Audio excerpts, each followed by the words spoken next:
How to stop mail-order drug dealing over the darknet. Human rights defenders under pressure in Azerbaijan. The rights and wrongs of public nudity.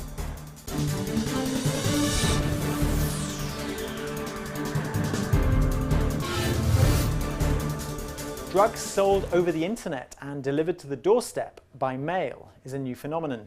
The Council of Europe's drug policy body has brought together international experts to share experience and knowledge on the subject.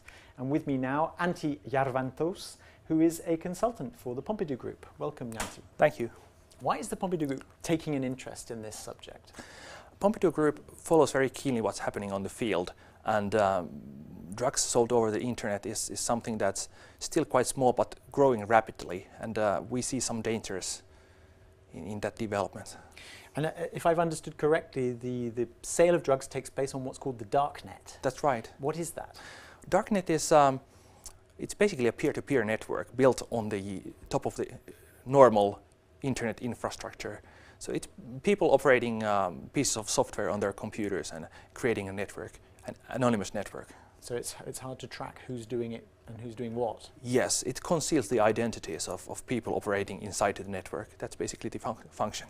And what do you hope to achieve? What does Pompidou Group hope to achieve through this discussion? Well, this is a very complicated and rapidly developing phenomenon. So Pompidou Group is bringing together expertise from different fields to get a grip of what's going on, basically, and finding ways to mitigate the harm this new phenomenon may bring about. At the European level? Yes. Thank you so much for talking to us today, Antti. Thank you. And now for the news in brief.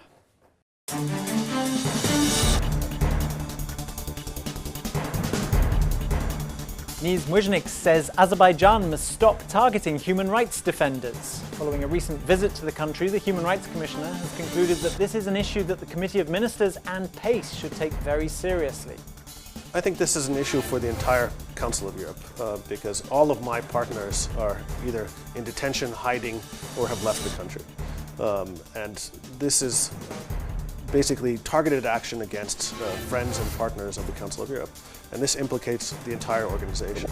The repeated conviction and imprisonment of a man for public nudity in Scotland does not constitute a breach of freedom of expression.